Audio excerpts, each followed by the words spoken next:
ஏவம் பரம்பரா பிராப்தம் இவம் ராஜர்ஷயோ விதுகு சகாலே நேஹ மகதா யோகோ நஷ்ட பரந்தபா அப்படின்னு பகவத்கீதையில எப்படி இந்த விஷயங்கள்லாம் வந்தது, யாருக்கு யார் சொன்னா அப்படின்னு ஒரு வேற ஏதோ சந்தர்ப்பத்தில் வருது. அதனால அங்கே பரம்பராங்கிற வார்த்தை வருது. ஏவம் பரம்பரா பிராப்தம். இந்த பரம்பரைன்னு சொல்லும்போது குரு பரம்பரைன்னு ஒன்று சொல்கிறோம். அதில் நாராயணம், பத்மபுவம், வசிஷ்டம், சக்திஞ்ச, தத்புத்திர பராசரஞ்ச, வியாசம், சுகம், கௌடபதம், மகாந்தம், கோவிந்த யோகீந்திரம், அதாஸ்ய சிஷ்யம் ஸ்ரீ சங்கராச்சாரியம், அதாஸ்ய பத்மபாதஞ்ச ஹஸ்தாமலகஞ்ச சிஷ்யம் தன் தோட்டகம் வார்த்திகாரம் அந்யான்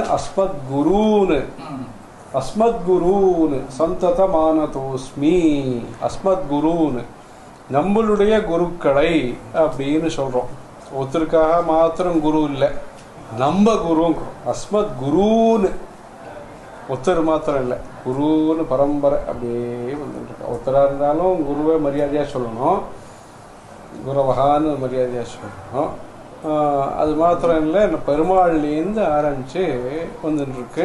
இது காஞ்சி காமாட்சி அம்மன் கோவிலில் ஆச்சாரியாள் சந்நிதியில் அந்த குரு பரம்பரை விக்கிரகம்லாம் வச்சுருக்கு. இங்கே போனால் கோவிலுக்கு போகிறவா அது தரிசனம் பண்ணிக்கலாம்.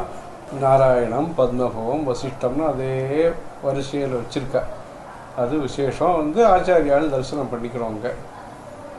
இது குரு பரம்பரை.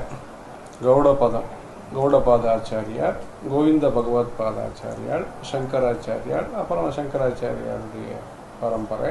அப்படி சதாசிவ சமாரம்பாம் சங்கராச்சாரிய மத்தியமாம் அஸ்மதாச்சாரிய பர்யந்தாம் வந்தே குரு பரம்பராம். அங்கேயும் குரு பரம்பரான்னு சொல்கிறோம்.